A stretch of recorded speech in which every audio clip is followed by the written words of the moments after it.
Assalamualaikum warahmatullahi wabarakatuh. Shalom, Om Swastiastu, Namo Buddhaya, dan salam kebajikan untuk kita semua. Di kesempatan kali ini, kami dari kelompok 11 akan membahas tentang saham sebagai salah satu bagian dari hukum perusahaan di Indonesia. Menurut pasal 60 ayat 1 Undang-Undang Nomor 40 Tahun 2007 tentang perseroan terbatas, saham merupakan benda bergerak dan memberikan hak kepada pemiliknya. Misalnya, hak untuk memperoleh keuntungan perusahaan dalam bentuk dividen, hak atas aset likuidasi, dan hak memberikan suara dalam rapat umum pemegang saham atau RUPS. Artinya, saham ini dapat dimiliki, dialihkan, bahkan diperjualbelikan sesuai dengan ketentuan hukum yang berlaku. Lalu, apa sebenarnya arti memiliki saham? Ketika seseorang membeli saham suatu perusahaan, itu berarti ia menanamkan modal dan menjadi bagian dari pemilik perusahaan tersebut. Semakin banyak saham yang dimiliki, maka semakin besar pula bagian kepemilikannya dan hak yang akan ia dapatkan sebagai pemegang saham. Namun, kepemilikan saham juga memiliki persyaratan tertentu. Dalam beberapa perusahaan, syarat kepemilikan saham ini dapat diatur dalam anggaran dasar perusahaan dan juga harus sesuai dengan ketentuan peraturan perundang-undangan yang berlaku. Jika tidak memenuhi persyaratan ini, maka pihak yang memperoleh saham tidak dapat menjalankan hak selaku pemegang saham dan saham tidak dapat diperhitungkan dalam quorum. Sehingga saham ini adalah bukti penyertaan modal atau kepemilikan investor pada suatu perusahaan. Dengan memiliki saham, maka investor memiliki hak atas pendapatan perusahaan, aset perusahaan, dan juga bahkan memiliki suara dalam rapat umum pemegang saham atau RUPS. Selanjutnya, saya akan menjelaskan mengenai klasifikasi saham berdasarkan pasal 53 ayat 4 Undang-Undang Nomor 40 Tahun 2007 tentang perseroan terbatas. Pertama, saham dengan hak suara atau tanpa hak suara. Pada awalnya, pengaturan hak suara dalam perseroan membatasi jumlah suara yang dapat digunakan oleh pemegang saham, yaitu maksimal 6 suara bagi pemilik 100 saham dan maksimal 3 suara bagi pemilik saham di bawah jumlah tersebut. Namun, perkembangan dunia usaha dan meningkatnya investasi membuat sistem tersebut dianggap tidak lagi efektif. Oleh karena itu, melalui Undang-Undang Nomor 1 Tahun 1995 diterapkan prinsip one share one vote, yaitu setiap saham memberikan satu hak suara. Prinsip ini kemudian tetap digunakan dalam Undang-Undang Perseroan Terbatas tahun 2007. Kedua, saham yang memberikan hak khusus untuk mencalonkan anggota direksi dan atau dewan komisaris. Contohnya adalah saham seri A Dwiwarna yang dimiliki oleh negara. Saham ini memberikan hak istimewa kepada negara untuk menyetujui berbagai keputusan strategis dalam RUPS seperti perubahan anggaran dasar, perubahan modal, pengangkatan dan pemberhentian direksi serta komisaris, hingga tindakan korporasi seperti merger, akuisisi, pemisahan, dan pembubaran perseroan. Ketiga, saham yang setelah jangka waktu tertentu dapat ditarik kembali atau ditukar dengan klasifikasi saham lain. Dalam praktiknya dikenal saham seri A sebagai saham biasa dan saham seri B sebagai saham preferen yang dapat ditarik kembali sesuai ketentuan yang berlaku. Keempat, saham yang memberikan hak kepada pemegangnya untuk menerima dividen lebih dahulu dibandingkan pemegang saham lainnya. Pada saham preferen kumulatif, pemegang saham berhak menerima dividen dalam jumlah tertentu terlebih dahulu sebelum dividen dibagikan kepada pemegang saham biasa. Kelima, saham yang memberikan hak untuk menerima lebih dahulu pembagian sisa kekayaan perseroan apabila terjadi likuidasi. Dengan demikian, pemegang saham tertentu memperoleh prioritas dalam pembagian aset setelah seluruh kewajiban perseroan diselesaikan. Demikian penjelasan mengenai klasifikasi saham berdasarkan pasal 53 ayat 4 Undang-Undang Perseroan Terbatas. Menjadi pemegang saham di sebuah PT memiliki hak sekaligus kewajiban. Pemegang saham memiliki 8 hak utama. Yang pertama adalah hak untuk hadir dalam RUPS, hak untuk menghadiri rapat umum pemegang saham dan juga memberikan suara dalam menentukan arah kebijakan perusahaan. Yang kedua adalah hak menerima dividen, hak untuk mendapatkan bagian dari keuntungan bersih perusahaan sesuai dengan jumlah saham yang dimiliki. Yang ketiga adalah hak atas aset likuidasi. Jika perusahaan dibubarkan, maka pemegang saham berhak mendapatkan sisa aset setelah semua kewajiban dan hutang pihak ketiga dilunasi. Yang keempat adalah hak menggugat, hak untuk menuntut direksi maupun komisaris ke pengadilan jika tindakan mereka merugikan perusahaan atau melanggar hukum. Yang kelima adalah hak penilaian saham, di mana hak untuk menilai harga saham perusahaan dan memastikan tidak merugikan pemegang saham. Yang keenam adalah hak didahulukan.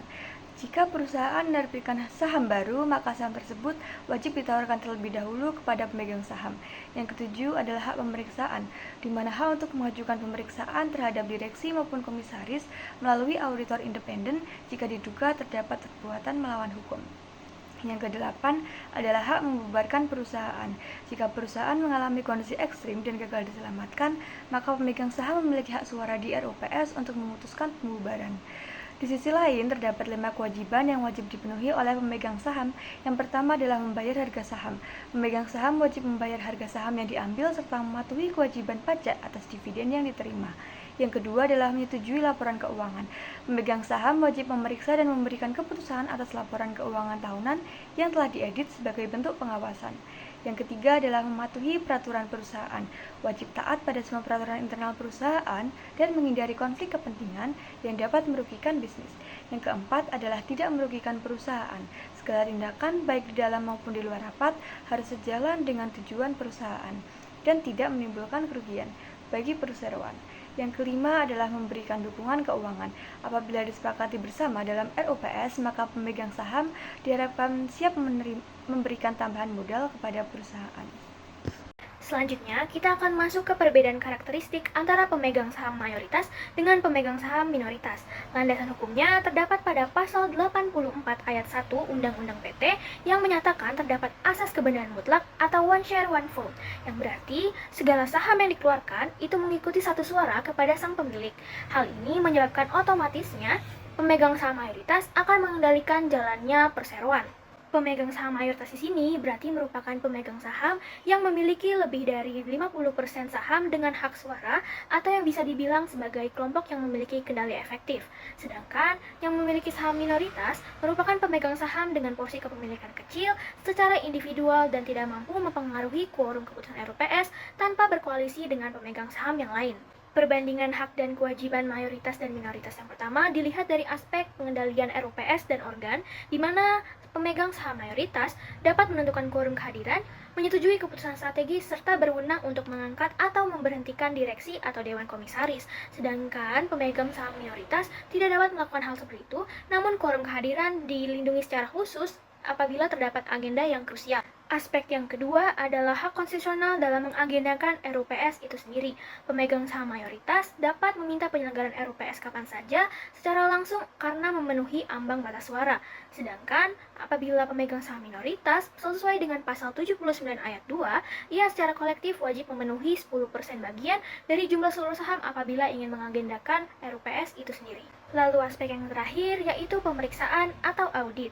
Apabila pemegang saham mayoritas, ia berwenang dan memiliki akses internal untuk mengakses laporan keuangan tahunan dan pengelolaan operasional korporasi secara langsung. Sedangkan pemegang saham minoritas wajib memiliki minimal 10% saham untuk mengajukan permohonan kepada pengadilan negeri untuk melakukan audit apabila diduga terdapat perbuatan melawan hukum sesuai dengan pasal 138 UU PT. Materi selanjutnya adalah perlindungan hukum terhadap pemegang saham minoritas dalam UU PT.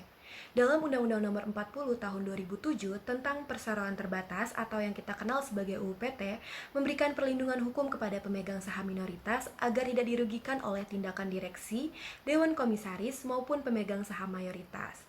Yang pertama ialah terdapat pada pasal 61 ayat 1, di mana pasal ini memberikan hak kepada setiap pemegang saham untuk mengajukan gugatan terhadap perseroan melalui pengadilan negeri apabila dirugikan akibat keputusan RUPS, direksi atau dewan komisaris yang dianggap tidak adil dan tanpa alasan yang wajar. Hak ini dikenal sebagai hak perseorangan. Lalu, selanjutnya ada pasal 62 ayat 1, di mana pasal ini menegaskan bahwa setiap pemegang saham berhak meminta kepada perseroan agar sahamnya dibeli dengan harga wajar. Nah, ketentuan ini dikenal sebagai hak appraisal. Lalu, Selanjutnya ada pasal 97 ayat 6 dan pasal 114 ayat 6. Yang pertama, pada pasal 97 ayat 6, ini memberikan hak kepada pemegang saham untuk menggugat direksi yang karena kesalahannya atau kelalaiannya menimbulkan kerugian bagi perseorangan. Sementara itu, selanjutnya pada pasal 114 ayat 6, ini memberikan hak yang sama terhadap Dewan Komisaris. Hak ini dikenal sebagai derivative right.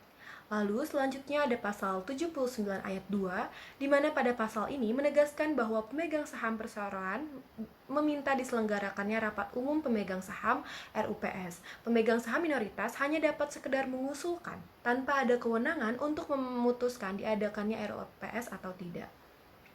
Lalu selanjutnya ada pasal 144 ayat 1 yang dimana pada pasal ini memberikan hak kepada pemegang saham yang mewakili paling sedikit 10% saham untuk mengajukan permohonan pembubaran perseroan apabila perseroan tidak lagi dapat dijalankan secara sehat atau terjadi konflik internal yang merugikan perseroan tersebut. Lalu selanjutnya ada pasal 138 ayat 3 UU PT yang dimana pada pasal ini memberikan hak kepada pemegang saham minoritas untuk mengajukan permohonan pemeriksaan terhadap perseroan melalui pengadilan apabila terdapat dugaan perbuatan melawan hukum atau penyalahgunaan wewenang yang dilakukan oleh direksi, komisaris maupun pemegang saham mayoritas. Nah, pasal ini disebut sebagai hak angket. Pada kesempatan kali ini, saya akan menjelaskan mengenai perlindungan hukum bagi pemegang saham mayoritas dalam perseroan terbatas berdasarkan Undang-Undang Nomor 40 Tahun 2007 tentang perseroan terbatas. Perlindungan pertama dapat dilihat dalam pasal 52 UU PT yang memberikan hak kepada pemegang saham untuk menghadiri dan juga memberikan suara dalam RUPS, menerima dividen, serta menjalankan hak-hak lainnya sesuai dengan undang-undang. Bagi pemegang saham mayoritas, hak ini tentunya memberikan pengaruh yang besar dalam menentukan kebijakan perusahaan. Selanjutnya, ada dalam pasal 75 UU PT yang memberikan hak kepada pemegang saham untuk memperoleh informasi mengenai perseroan dari direksi dan juga Dewan Komisaris dalam forum RUPS. Hak ini memungkinkan pemegang saham mayoritas mengawasi jalannya perusahaan secara efektif. Selanjutnya terdapat pasal 61 ayat 1 UU PT yang memberikan hak kepada pemegang saham untuk mengajukan gugatan apabila dirugikan oleh tindakan perseroan tidak adil atau tanpa alasan yang wajar. Lalu terakhir ada pasal 62 ayat 1 UU PT yang memberikan hak kepada pemegang saham untuk meminta perseroan untuk membeli sahamnya dengan harga yang wajar apabila tidak menyetujui keputusan penting perusahaan seperti penggabungan, peleburan, atau perubahan anggaran dasar.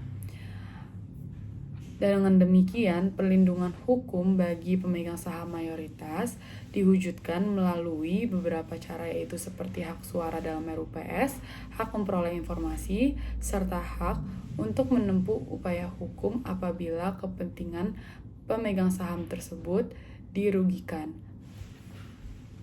Dengan adanya perlindungan ini, kepentingan pemegang saham mayoritas dapat tetap terjaga.